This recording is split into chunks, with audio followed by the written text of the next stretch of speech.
que vamos a ver el por qué, ¿ya?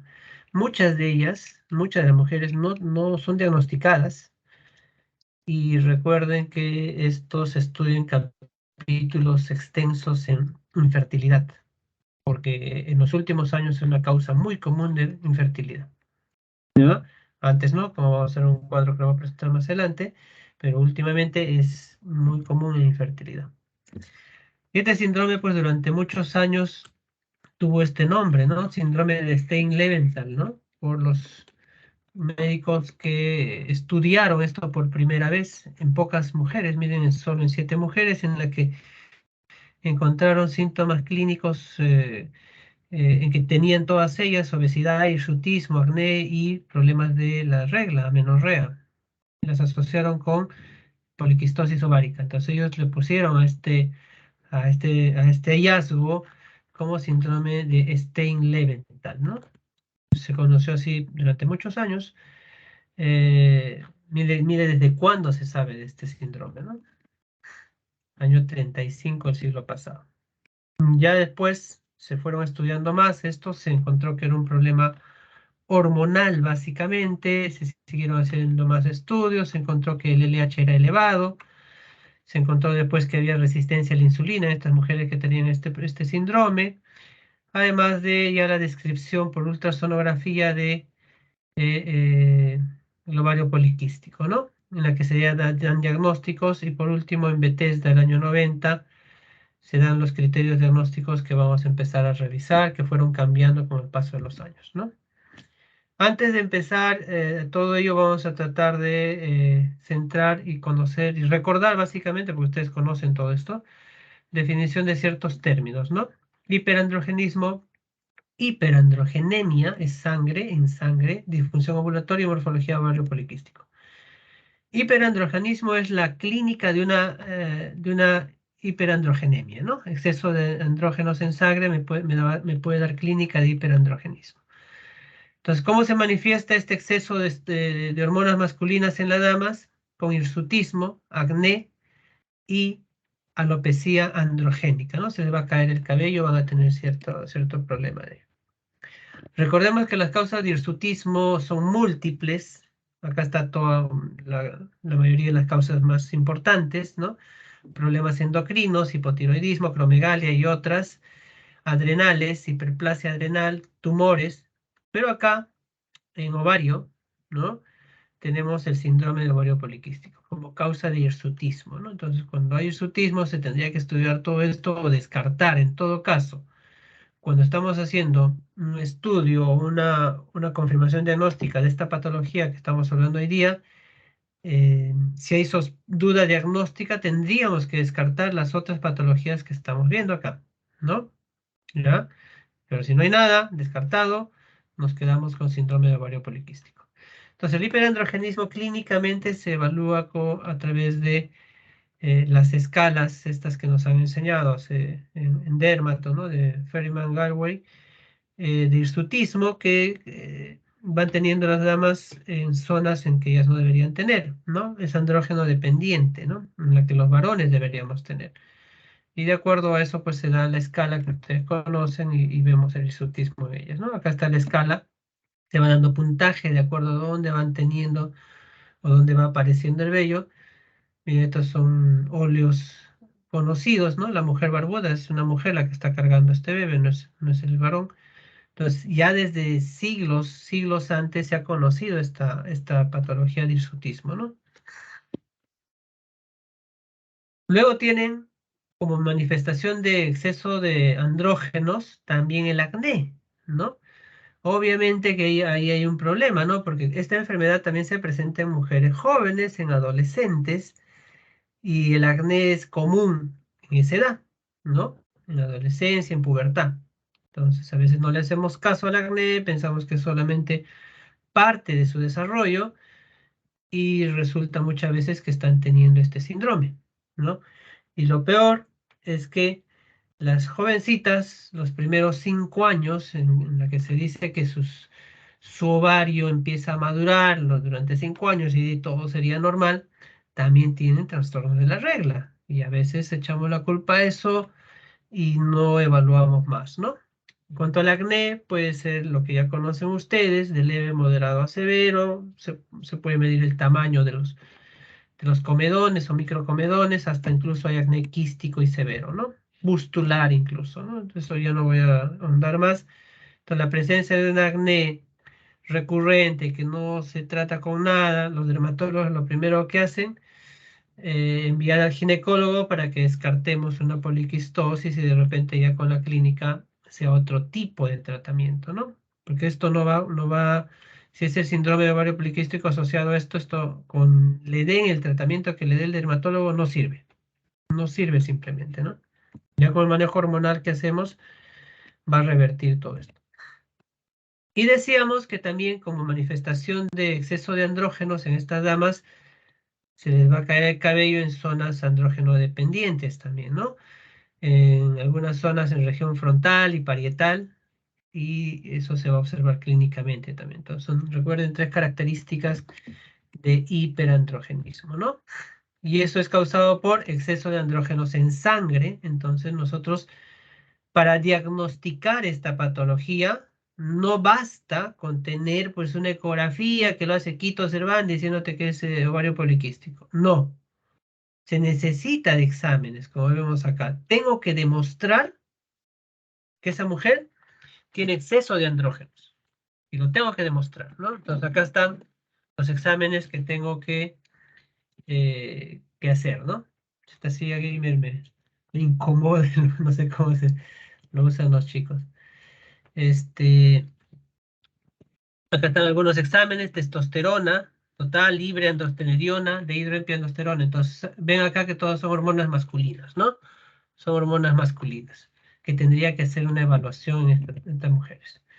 Y por último, hacen trastornos ovulatorios, como no van a ovular, porque todos los folículos crecen del mismo tamaño y ninguno predomina y ellas no ovulan, entonces pueden estar 2, 3 meses, 4 meses, hasta más, sin regla, ¿ya?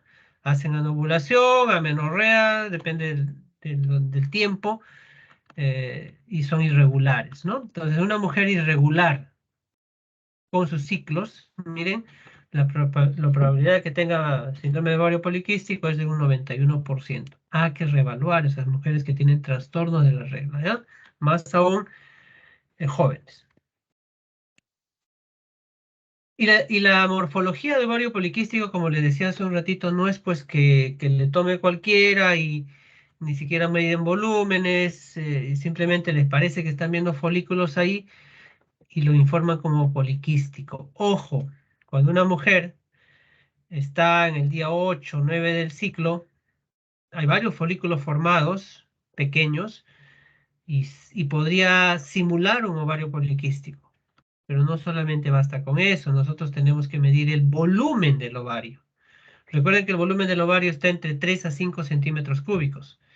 En este caso, como miren acá el dibujito de abajo, antes de ver las imágenes ecográficas, todos los folículos crecen a la par, del mismo tamaño.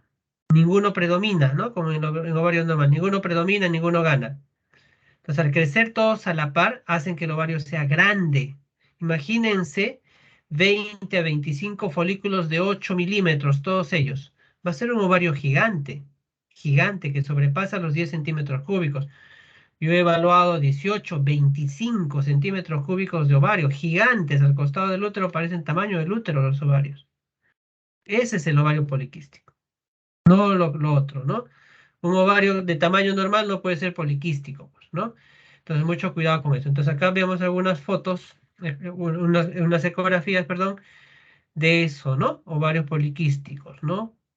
Todos los folículos grandes, ni uno predominó y hacen que esto sea grande, ¿no? Y al medio su estroma, ¿no? Su estroma, ¿no? Engrosado, hiperecogénico cuando hacemos las ecografías, también eso valoramos en la ecografía. Muy bien. Criterios diagnósticos del PECOS o síndrome ovario poliquístico, ¿no? Como les decía, ha ido cambiando. La primera reunión mundial que se hace en Bethesda para dar los primeros criterios data del año 90. Luego se hacen ya los famosos criterios de Rotterdam, que duró muchos años, ¿no? Ya Sociedad Europea de Reproducción, Sociedad Americana de Medicina Reproductiva, en la que dan los criterios que conocemos actualmente inclusive. Se hacen otras reuniones en la que van cambiando y mejorando los criterios. El 2012 vuelven a hacer una de Rotterdam en la que valoran lo mismo que debería trabajarse con esto. Y por último, el 2018 se hace una última reunión del Centro de Excelencia de Estudio. Miren, hay un centro de solo estudio del síndrome de ovario poliquístico en el mundo, ¿no? Con la Asociación Nacional de Medicina Reproductiva y otros. Y entonces el consenso actual, a pesar de todos estos cambios que hubo a lo paso de los años, que vamos a ver ahorita, es seguir usando los criterios de Rotterdam del año 2012, ¿no? Que son tres, ¿ya? Uno, evidencia clínica o bioquímica, es decir, en sangre de exceso de andrógenos. Es decir, tengo que ver que la mujer tenga acné, exceso de vellos, se le esté cayendo el pelo, y o tu examen de sangre de exceso de andrógenos. Dos, trastorno de la regla, que ya acabamos de decir, ¿no? Retrasos menstruales, que te diga así, menstruo cada 2, cada 3 meses. Y por último, la ecografía. ¿No? La ecografía ha ido cambiando quizás los criterios. Antes manejábamos más de 12 folículos, ahora piden que por lo menos sean 20, ¿no? 20. Y se encuentra, van contando todos los folículos, ¿no? Entonces son los tres criterios diagnósticos que tenemos. Con dos de ellos tenemos el síndrome. Uy, esto se superpuso. Bueno, ya, fallé. Ah, ya, creo lo he bajado. Bueno, acá era para mostrarles, pero se superpuso, cómo ha ido evolucionando los criterios, ¿sí? En 2012 se vuelve a aceptar la de Rotterdam, miren. Entonces, en todos los momentos al inicio se bastaba con hiperandrogenismo y disfunción ovárica. Luego en Rotterdam se dice que deberían ser tres criterios, dos de ellos por lo menos, igual en las otras. Entonces, como se dan cuenta, fueron viendo que sean esos tres criterios, por lo menos dos de ellos, excluyendo otras patologías, ¿no? Que de hiperandrogenismo, ¿no? Y ya hace unos años hablamos de fenotipos, ¿no? Desde 2019 sale un estudio, ya esto de los cambios, han encontrado ciertos tipos de PECOS en la que ya se estudia actualmente como 4 tipos o fenotipos, ¿no? ¿Sí? Estas son las tres criterios diagnósticos de síndrome de ovario poliquístico, ¿verdad? Hiperandrogenismo, ovario disfuncional, es decir, trastorno de la regla, y morfología ecográfica de ovario poliquístico. Entonces, el tipo A o el fenotipo A, como quieran decirle, debe tener los tres. Debe tener los tres. Cuando tiene los tres una mujer, es el más severo. Es el más severo, ¿no? Es el más frecuente también por mala suerte. Es severo y es frecuente, ¿ya? Miren, el tipo B solo nos piden, para decir ovario poliquístico tipo B, o fenotipo B, hiperandrogenismo y disfunción ovulatoria, en este caso con trastorno de la regla. Doctor, pero ahí no, o sea, puede haber síndrome de ovario poliquístico sin ovario poliquístico, porque acá no está marcado el ovario poliquístico. Así es, sí puede haber. El tipo C, me piden hiperandrogenismo con ovario poliquístico, y el tipo D con trastorno de la regla con ovario poliquístico, ¿no? Este último es el más leve, si se quiere, de todos, ¿ya? De todos, el más leve. Entonces, el más severo el tipo A y el más leve el tipo D. En adolescentes, decía hace un ratito, hay que tener ciertas consideraciones, pues, ¿no? Decíamos que los primeros años están todavía con el ovario que está en proceso de maduración, pueden tener ciclos irregulares los primeros años. Miren, 41% de las niñas pueden tener ciclos ovulatorios, el resto son anovulatorios, por eso que tienen trastorno de la regla, retrasos menstruales, y se considera que el eje hipotálamo hipófisis ovario madura pasado los 5 años. Eso es, siempre enseñamos eso, ¿no? Siempre les decimos a las mamás que a veces vienen preocupadas con los retrasos de las hijas, que eso puede pasar. No es una regla, pero en la mayoría de casos con este proceso de maduración de los 5 años puede haber estos retrasos menstruales o trastornos de la regla, ¿no? Entonces, como esto se presenta también en el síndrome ovario poliquístico, los trastornos de la regla, nos puede confundir. Y en las adolescentes, ¿qué más decía? Tienen acné también, que a veces no hacemos caso y pensamos que es solo parte de su desarrollo, ¿no? Entonces, para considerar reglas irregulares, bueno, el primer año es normal que tenga la regla como le dé la gana, como decimos, ¿no? En cualquier momento. Ya entre el primero y tercer año debería estar entre los 21 y 45 días su ciclo menstrual de las niñas, ¿sí?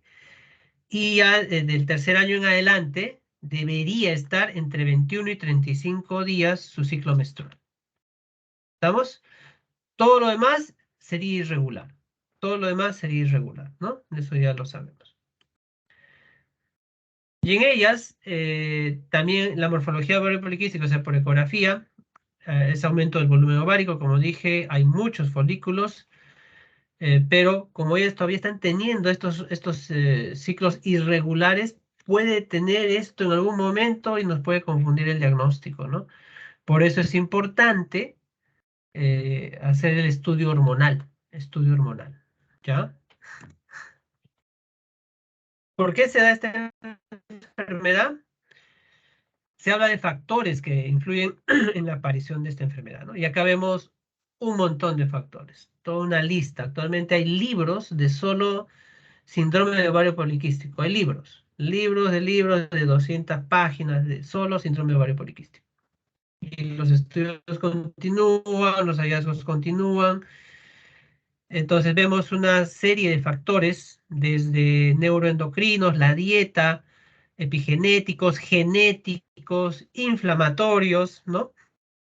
La aparición de la adrenarquia o no en la adolescencia, es ejercicio, actividad física y así, exposición a hormonas, factores adrenales y otros. Entonces vamos viendo, es más, se habla que si mamá de ustedes en su vida ha tenido síndrome de ovario poliquístico, por ahí también hay un factor heredado. Entonces hay muchas cosas que se están investigando incluso hasta ahora de este síndrome tan complejo que vemos que tiene muchas aristas para evaluar, ¿no? Y acá eh, le decía, hay genotipos favorecedores o algunas protectoras para esto, ¿no? Por ejemplo, mujeres que son obesas, sedentarias, con dietas hipercalóricas y ricas en ácidos grasos, o sea, en Perú, y encima tabaquismo, tienen el riesgo de hacer hipertensión, disfunción endotelial, lo saben ustedes, diabetes, dislipidemia, y ello más adelante me puede llevar tranquilamente a un síndrome de ovario poliquístico, ¿sí? Con síndrome metabólico y todo lo que conocemos, ¿no? En cambio, aquellas que hacen actividad física, dieta pobre en grasa, en hidrato de carbono y proteínas, si bien tienen ciertas características, ¿no? De mayor agresividad, subfertilidad, pero el aporte de glucosa al cerebro, el tono simpático aumentado, actuaría como defensa entre las infecciones y eso evitaría que una mujer haga síndrome de ovario poliquístico, ¿no? Como les digo, esto todavía son estudios y todo ello. Se habla además que lo que produce este problema a la cabeza es la alteración de los pulsos de la GnRH. Cuando hice la clase de hormonas, recordarán, comenté algo de eso, ahora vamos a fijar eso. Hay trastornos de ciertas hormonas y enzimas, la obesidad es un factor de riesgo, la resistencia a insulina se presenta en estas mujeres en la gran mayoría, ¿no? Entonces sabemos que el eje responde a señales, hipotálamo, hipófisis, ovario, responde a señales de las hormonas e incluso factores externos, ¿no? Entonces eso hay que tenerlo bien claro, ¿no? Sabemos que las gonadotrofinas se liberan de manera pulsátil, ¿no? La GnRH se libera perdón, la GnRH se libera de manera pulsátil para que las gonadotrofinas se liberen, la FSH y LH. Cuando no se da esta pulsatilidad o esta pulsatilidad se altera, simplemente vamos a tener un problema con la regla, ¿no? Perdón,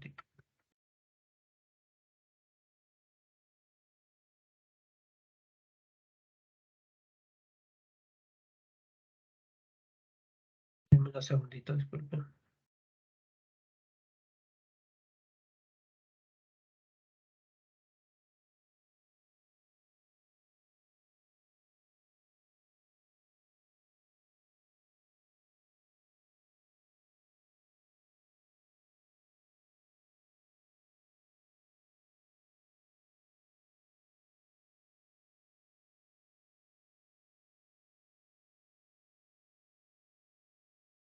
Disculpen.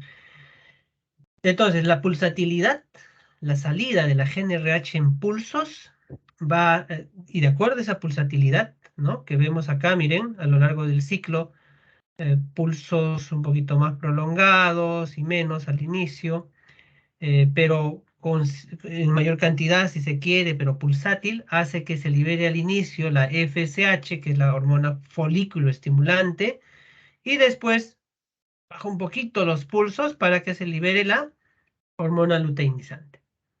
Eso es lo que se ha estudiado, se sabe, ¿no? Entonces, si no hay una pulsatilidad adecuada de la liberación de esta GNRH, va a haber un problema, ¿no? Además, tanto las mujeres delgadas como las obesas con SOP tienen aumento de la secreción de LH. Ojo, eso se ha estudiado en todas en general, tiene aumento de LH. Predomina la hormona luteinizante en todo el ciclo, que no es lo normal, ¿no? Porque ustedes saben que tiene que haber primera parte del ciclo FSH, segunda parte del ciclo LH. No, acá no. Predomina, ¿ya? Miren acá en el gráfico que vemos, LH está predominando, ¿ya? Esto se eleva porque el pulso de liberación de la GNRH se altera, ¿ya? Entonces recuerden, característica principal del síndrome de ovario poliquístico, LH elevado, LH elevado. Ah, doctor, entonces parte de mi estudio hormonal que usted está pidiendo de esas hormonas masculinas también tendría que ser esta. Claro que sí, claro que sí. Ya vamos viendo qué puedo pedir, ¿no? Y miren acá este gráfico sí les mostré, me parece en alguna clase. Miren acá, una secreción normal de GNRH, ¿sí? Acá vemos arriba en el gráfico, va a hacer que se libere FSH al inicio del ciclo. Y esa FSH, ¿qué va a hacer? Va a actuar en la célula de la granulosa para estimular la formación de estrógeno, eso lo saben, a través de eso ya viene de otra vía, lo conocemos, ¿no? Y producir estrógeno. En cambio, en el síndrome de ovario poliquístico, mira la pulsatilidad está alterada. Hay una hiperpulsatilidad, libera muy acelerado. Cuando se da esa hiperpulsatilidad de la GNRH, ¿qué hormona se libera? La LH al inicio del ciclo. Entonces, imagínense LH al inicio del ciclo, donde debería haber una folículo estimulación. Esto va a luteinizar los folículos que estaban en desarrollo, los luteiniza y se quedan así. Ni uno predomina, ni uno gana, no hay dominancia, no hay nada. Y esta LH va a actuar en la célula de la teca. Ojo, repito, la célula de la teca va a haber una hiperplasia de la célula de la teca. Y sabemos que ahí inicia todo esto nuestra esteroidogénesis, ¿no? Del colesterol se empiezan a formar hormonas. Y recuerden que los metabolitos, perdón, las hormonas precursoras del estrógeno son las hormonas masculinas. Acá está, androstenediona, testosterona. Entonces empieza el problema hormonal por eso. ¿Ya? Acá de otro gráfico del PECOS, ¿no? Igual hiperpulsatilidad. Entonces recuerden, la GNRH se libera de manera acelerada por factores múltiples. Eso hace que se libere, ¿qué? LH en exceso y se rompe este ciclo, ¿no? Y ese LH en exceso actúa ¿dónde? Ya dije, en las células de la granulosa, formando hormonas masculinas, androgénicas, ¿no? Eso a tener en cuenta. Recordemos que la resistencia a la insulina es eso, no hay una respuesta, hay receptores de insulina, pero no fallan estos receptores, ¿no? No hay una buena respuesta, no hay un ingreso de la glucosa, porque la insulina, recuerden, lo que hace es que ingrese la glucosa a la célula, pero acá no va a haber un ingreso de glucosa a las células, porque hay problema con estos receptores de insulina, ¿no? Eso es la resistencia a la insulina, a pesar de que hay exceso de insulina. Entonces la glucosa se queda circulando, ¿no? Entonces, la resistencia a la insulina que también se va a dar en estas pacientes, ¿sí? Eh, Va a alterar también el ovario. Mire, y el ovario alterado por una elevada producción de insulina va a elevar los andrógenos, ¿no? Además de generar una alteración en los pulsos de la GnRH y todo eso es un ciclo, pues, ¿no? Miren, el solo hecho de tener una mujer X sin necesidad de que tenga todavía el ovario poliquístico y ya está teniendo por obesidad u otro problema, resistencia a la insulina, puede ser un desencadenante para que haga el síndrome de ovario poliquístico, empeorando el problema. Empeorando el problema. ¿Ya?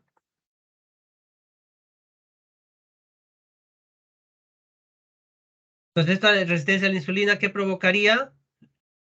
Aumento de la LH y disminución de la FSH, ¿no? Aumento de LH, porque va a alterar los pulsos de la GnRH, como dije hace un rato, entonces va a aumentar la producción de LH. Y esa LH va a aumentar los andrógenos en las células de la teca, ¿no? Y va a ser un ciclo. Acá está como un resumen de eso. Causas hay múltiples, es insulinoresistencia, puede afectar el ovario, ya dijimos cómo. Puede afectar también ese exceso de insulina a la glándula suprarrenal, aumentando la actividad del P450 en el hígado, la formación de estas hormonas fijadoras o transportadoras de insulina, fijadoras de insulina, en la hipófisis aumenta la LH, ¿no? Entonces, el solo hecho de tener resistencia a la insulina va a afectar varios órganos y con ello empeorando el cuadro de que estamos hablando hoy día, ¿no? Acá también vemos lo mismo, ¿no? El problema de la insulina y resistencia a la insulina hace que quede glucosa en exceso en la sangre, eso pasa al hígado, y recuerden que el exceso de glucosa en la sangre se transforma en ácidos grasos en exceso, y sabemos actualmente, lo sabemos de memoria, es un factor eh, proinflamatorio, ¿no? Que empeora el cuadro de resistencia a la insulina, ¿no? Además, no se van a producir la hormona, la globulina transportadora de hormonas sexuales, y eso aumentaría el exceso de andrógenos, ¿no? Alterando al ovario. Entonces, por múltiples vías vamos a tener problemas en el ovario. La obesidad de por sí, como decía, puede estar asociada a que ya tenía un síndrome de ovario poliquístico que se fue manifestando y subió de peso, o la obesidad per se también puede causar trastorno ovulatorio sin necesidad de empezar como un síndrome de ovario poliquístico, ¿no? Porque miren, el solo hecho de que una mujer sea obesa o tenga sobrepeso disminuye los niveles de la globulina transportadora de hormonas sexuales, de esteroides sexuales. Aumenta la aromatización periférica de andrógeno-estrógeno, es decir, tu ovario no puede estar produciendo sus hormonas, pero periféricamente, por el exceso de grasa y colesterol que tienen estas mujeres, siguen formando más estrógeno. ¿Qué me puede llevar esto? A una hiperplasia endometrial, que ya creo que ya han tenido esa clase. El exceso de estrógeno, recuerde que me puede llevar a eso. Grave para ellas. Yo tengo varias pacientes obesas con hiperplasia endometrial y jóvenes, 27 años, 32 años, sin hijos encima. Un problema actual. Y también el hecho de la obesidad aumenta los niveles de insulina, ¿no? Alterando el ovario como hemos visto hasta ahora, ¿no? Entonces, ojo con eso. Va a pasar. Acá, el gráfico, espero que se vea bien. En la mujer normal, ¿sí? En la mujer normal, vemos que la testosterona, ¿sí? El 50% más o menos de la testosterona es secretada o se convierte periféricamente en androstenediona, miren, ¿no? Y la otra es secretada por el ovario y por la glándula suprarrenal. O sea, se va a formar de colesterol gran parte de esa testosterona, parte del ciclo, ¿no? Y un 25% de la suprarrenal y el otro del ovario, ¿ya? Eso para recordar. Además, la androstenediona, ¿no? Se produce también en los ovarios en un 50% y en la suprarrenal en 50%. Entonces, si tu ovario empieza a fallar, ¿no? Y empieza a producir más androstenediona, vas a tener más testosterona en sangre. ¿Estamos? Entonces, eso a tener en cuenta, ¿ya? Pero hay una hormona que estamos viendo acá, la dehidroepiandrosterona, que es un factor precursor para la androstenediona también, se forma también a predominio en la glándula suprarrenal, como estamos viendo. Y la otra hormona, que es la dehidroepiandrosterona sulfato, repito, la dehidroepiandrosterona sulfato, prácticamente se forma solo en la suprarrenal. Ah, ya, doctor, ¿y todo eso para qué? Es que nuestro perfil que vamos a pedir hormonal, vamos a pedir estas hormonas, pero si me saliera, por decirles, todo lo demás dentro de lo normal, testosterona tengo, pero dehidroepiandrosterona sulfato me sale elevadísimo, esa señora o señorita de repente está teniendo un problema de la glándula suprarrenal, para que lo vea otro especialista, ¿no? Y recordemos que los andrógenos, ya lo dije hace un rato, se producen en las células de la teca a partir del colesterol, ¿no? Hace ahí la esteroidogénesis, ¿no? Eso ya lo hemos revisado algunas veces. Al final, la testosterona formará andrógenos y esto pasará ¿a dónde?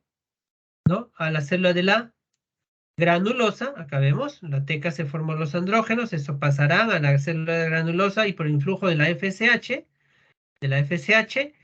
miren, necesito de hormona folículo estimulante para que los andrógenos que están formándose en la célula de la teca se transformen en estrógeno.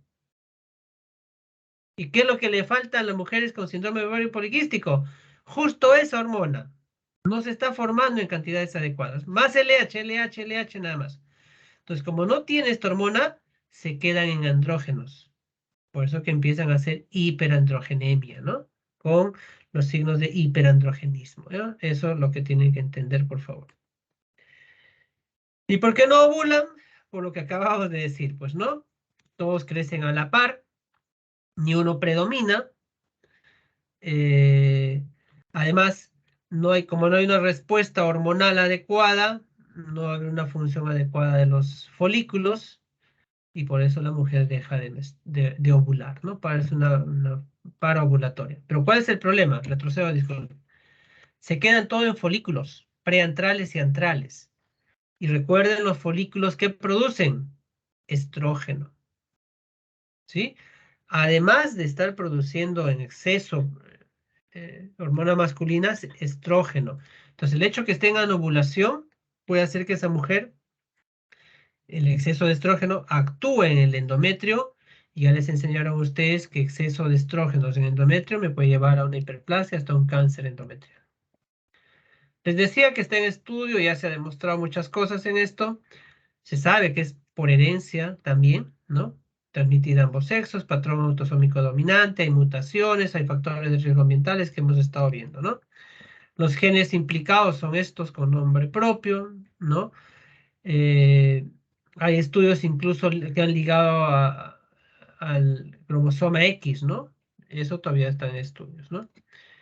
En gestación, ¿sí? Se habla que muchas veces es heredado, como estamos diciendo, y si una mujer que ha tenido esta enfermedad queda embarazada, ¿sí? Ojo, ojo, es por eso importante preguntar los antecedentes. Tiene riesgo de diabetes gestacional, preeclampsia, macrosomía o el otro extremo, ¿no? ¿Ya? Entonces, mucho cuidado. Los niveles de andrógeno elevados, si es que no se ha corregido de manera adecuada, pueden tener efectos en el producto, ojo, en el producto de sexo femenino. Y eso ya se sabe, se ha estudiado, como les decía, una mujer que ha tenido este problema de hirsutismo, resistencia a la insulina, y se embaraza, ya dijimos, puede estar expuesta a varias patologías y esta niña, estamos hablando de mujeres, va a tener una adrenarquia prematura. Recuerden que la adrenarquia pues, es producción de hormonas de la glándula suprarrenal, ¿no? Que más o menos en ustedes, las chicas, ha sido entre los 8 y 9 años. Imagínense que, y eso hace que ya ustedes tengan un desarrollo sexual mucho más acelerado que sus pares varones, ¿no? Imagínense que esto se da antes, ¿no? Es un problema, pues, ¿no? Es un problema, ¿no?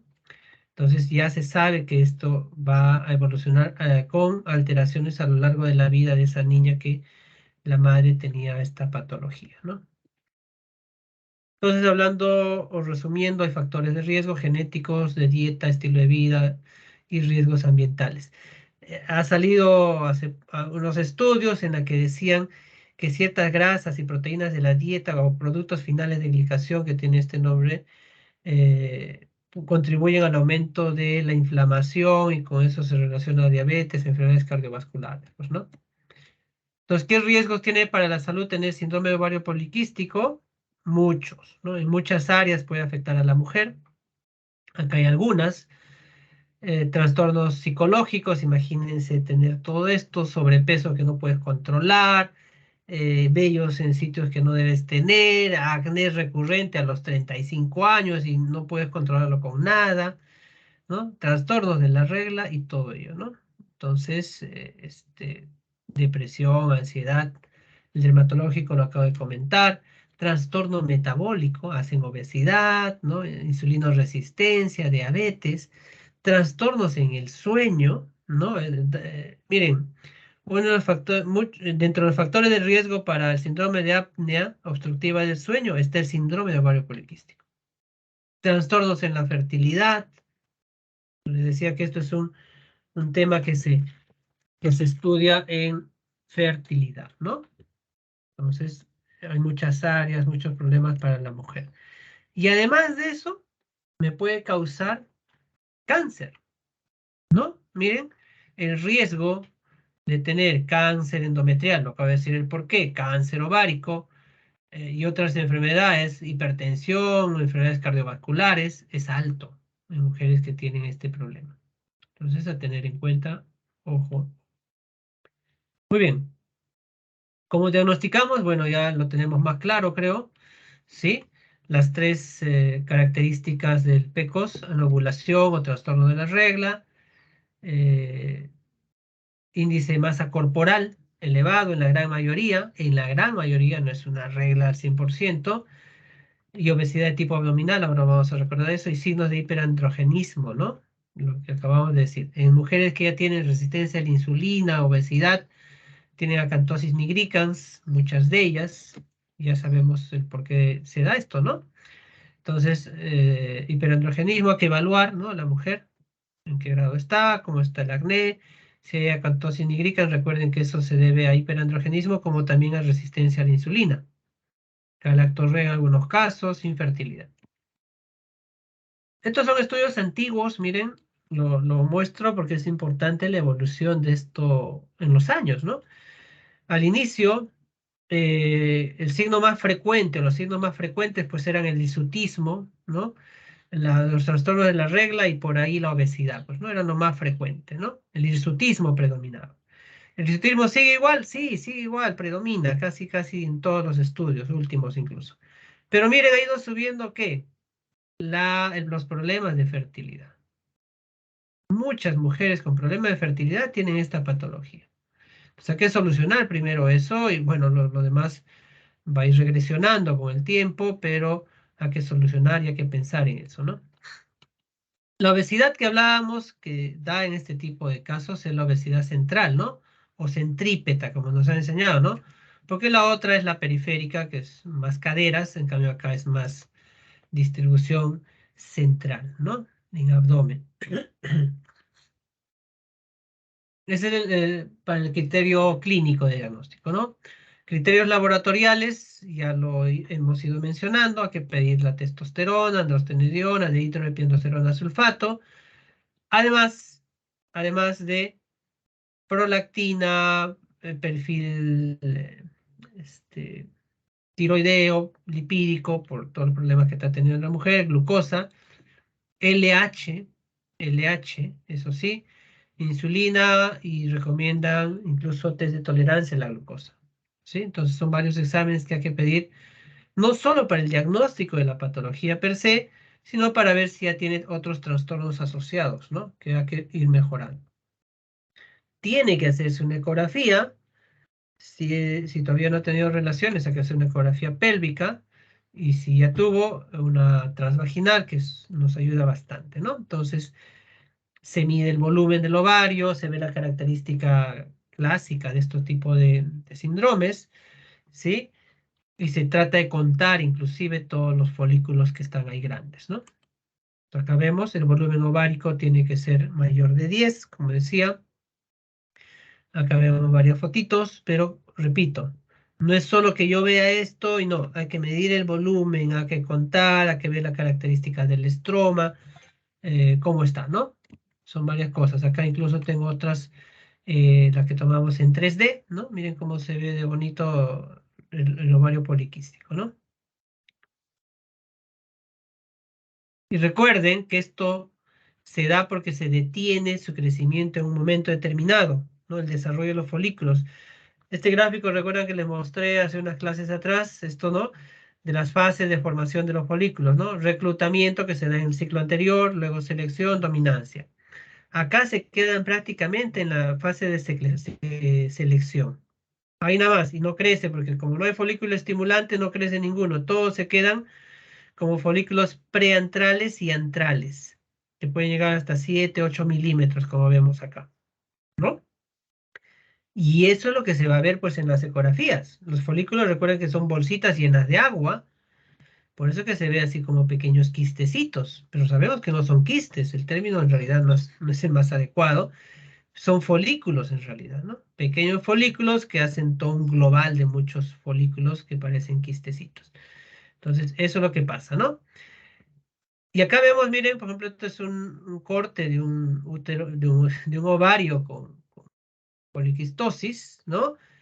Y llama la atención, pues se habla que les decía que hay una hiperplasia de las células de la teca, como estudio histopatológico, ¿no? La corteza se hace más fibrosa, blanco nacarado, volumen aumentado. Miren, son grandes ovarios, es un gran ovario. Miren acá abajo en la foto de abajo. El útero al medio y miren los dos ovarios gigantescos, ¿no? Los que alguna vez han entrado a cirugías y les hemos mostrado los ovarios en una cesárea, no me van a mentir, son ovarios chiquitos, parecen un payar nada más pequeño, ¿no? Pero acá pues esto ya no es un payar, ¿no? Son 10 payares juntos. Entonces, ojo, aumenta el volumen, ¿no? Esto pasa en esta patología. Entonces, recuerden, hay una hiperplasia de la teca, que es lo que informa el patólogo, y aparte de informarnos que hay múltiples folículos preantrales o antrales. Ay, perdón. Entonces, resumiendo el algoritmo diagnóstico de un libro también, eh, confirmar, ¿no? Si tiene dos o tres de los criterios que ya hemos hablado, excluyendo otros desórdenes, ¿no? Exceso de prolactina, Cushing, otras patologías, excluyendo estas, me quedo con síndrome de ovario poliquístico como diagnóstico. ¿Qué estudios tendría que hacer? Ya lo hemos comentado, ¿sí? Vamos por acá, ¿no? Eh, Aparte de ya haber hecho el diagnóstico, ¿qué estudios debería hacer? Va a depender del paciente. Evaluar que no tenga un problema de hiperplasia o más adelante riesgo de cáncer endometrial. Si es obesa, encima resistencia a la insulina, no está menstruando 2, 3 meses, ojo con eso, puede ser cáncer endometrial. A mí me dio pena este año, me acuerdo, una enfermera de sala de 37 años, joven, un solo hijo, eh, estaba con un problema de anovulación, bueno, se hizo sacar una ecografía, tenía exceso de vellos haciendo ya la retrospección, no era gorda, terminó, no era ni obesa ni nada por el estilo, ¿no? Parecía un peso normal. Y cuando va y muestra su ecografía y no menstruaba cada 3 meses, cada 4 meses, en consultorio, bueno, un colega le dice, bueno, pero eso va a pasar, tómate píldoras por ahora, pero solo 3 meses y lo dejas. Eso va a pasar. Nunca le pidió hormonas, nunca le pidieron nada de lo que estamos hablando. Ella creyó, tranquila, tomó sus 3 meses de pildoritas y de ahí vino la pandemia, por mala suerte. Y en pandemia se olvidó del tema, menstruaba así irregularmente, según su historia, y este año, entre abril y mayo, empieza con hemorragias abundantes. Se le hace la ecografía, endometrio engrosado. Joven, ¿ah? Endometrio engrosado. Biopsia de endometrio. Cáncer endometrial le salió en la biopsia. Jovencita. ¿Y cuál fue la causa? Síndrome de ovario poliquístico, según la retrospección que hicimos después, ¿no? Enfermera de sala profesional que vive prácticamente en el hospital. Imagínense el resto. Pero obviamente acá hubo un mal manejo, ¿no? Nunca se pidió hormonas. Mucho cuidado, por favor. Ustedes ya están sabiendo esto, saben como médico no se necesita ser ginecólogo para tener una idea de esto, entonces ustedes tienen que derivar este tipo de pacientes que tengan sospecha. Por favor, alguien que conozca esto pueda darle una evaluación adecuada, porque esto es peligroso. Al final la pobre enfermera acabó sin útero, con un solo hijo, 37 años, 35, 37 años. Mucho cuidado con eso, por favor. Si vemos que le salen los estudios de glucosa, insulina alterados, hacer tolerancia a la glucosa y si requiere tratamiento, ¿no? Exceso de colesterol, hay que ver si requiere tratamiento, ¿no? Apnea obstructiva que estamos hablando, ya otro tipo de manejo, ¿verdad? Entonces hay que ver de acuerdo a lo que vamos viendo en la paciente. Pero el objetivo del tratamiento va a depender, pues, ¿no? Hay que interrumpir la anovulación, hay que corregir el exceso de andrógenos, y si tiene los otros trastornos metabólicos, tratar de equilibrar y corregir también eso, ¿no? No es una sola cosa, no se trata de solamente darle pildoritas y se acabó el chiste. No, no es ese el manejo, ¿no? Lo primero que tiene una mujer que tiene este síndrome, lo primero que tiene que hacer, si se quiere, es bajar de peso, bajar de peso. Con el solo hecho de bajar de peso es una gran ayuda para todos. Y también hay que valorar, ¿quieres ya embarazarte o todavía no buscas hijos? Si hay deseo de embarazo, va a quedar progestágenos cíclicos, ¿no? Si no desea embarazarse, si desea embarazarse, no. Y el manejo es inducir la ovulación y otra cosa, ¿no? Y tratamientos hay múltiples, pues, ¿no? Si todavía no quiere tener hijos, hay que dar anticonceptivos orales combinados. En algunos casos se da corticoides cuando son resistentes a los tratamientos, análogo al GnRH, ketoconazol y otros que alteran las hormonas, ¿no? Antiandrógenos también, que no se usa mucho. Pero se usa mucho la ciproterona, que es una progestina que es eh, antiandrogénica, baja el andrógeno, ¿no? Hay otras para mejorar el problema este de la insulina. Actualmente se usa metformina en esos casos, ¿no? Si quiero inducir la ovulación, clomifeno y otras más. Doctor, ¿y esos vellos que le creció, su barba, su bigote, qué hacemos? Ahí es un manejo, ojo, ojo, ojo, chicos, tienen que tenerlo bien claro. El tratamiento que le damos para bajar el exceso de hormonas masculinas en la mujer es para bajarlo y para mantenerlo bajo, pero no le va a afeitar lo que ya le creció. Hay que tener muy claro, por favor. O sea, le va a controlar el acné en 3 a 6 meses, ya no va a tener esos acnés brutales, pero no le va a caer el pelo, perdón, los vellitos que le crecieron. Eso es manejo ya con el dermatólogo. Él lo maneja y ya no le volverá a crecer porque ya se controló la causa de eso, ¿me entienden? Pero ya es un manejo con dermatólogo, no es que se le caigan los pelos. ¿Volverá a tener su pelo, su cabello de arriba? Claro que sí, pero lo del rostro, lo del cuerpo, eso es manejo dermatológico, ¿ya? Normalmente usamos antiandrógenos potentes, ¿no? A la cabeza está la ciproterona, ¿sí? Que viene, es un anticonceptivo, viene como un anticonceptivo, pero solo se recomienda por 6 meses como máximo, porque es bastante potente, y de ahí podemos pasar a otros, el Dienogé, citrоспerinona y otros que vienen como anticonceptivos, ¿no? Es lo que más usamos nosotros. Los otros de la lista, muy poco, ¿no? Muy poco porque, por los síntomas que dan. Para ovular, citrato de clomifeno, gonotrofinas también, metformina en algunos casos. Y en casos, antes se hacía esto, ya no se hace actualmente, en casos extremos se decía que cuando no se puede controlar, se entraba a cirugía laparoscópica para hacer esta fulguración ovárica, ¿no? O sea, quemaban todos los folículos, se hacía así huequitos como están viendo, y se decía que volvía la función ovárica unos meses, ¿no? Pero no es lo mejor. Entonces, concluyendo, ¿no? Recuerden que el síndrome de ovario poliquístico es un problema endocrino metabólico, crónico, por causas múltiples. Y lo malo es que afecta a la mujer desde muy joven, ¿no? Y puede afectarla toda su vida, si no se trata, ¿no?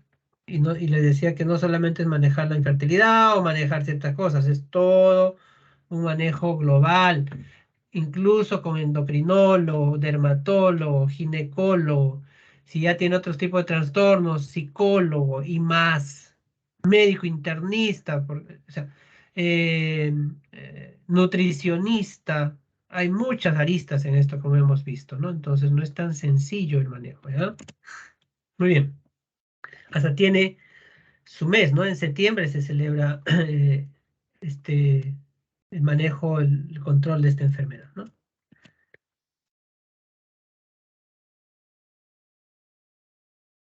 Muy bien, chicos. ¿Preguntas?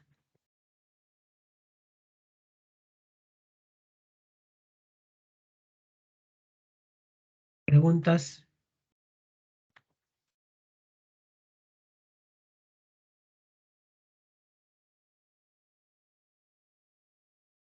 ¿Preguntas? ¿Preguntas? ¿No hay?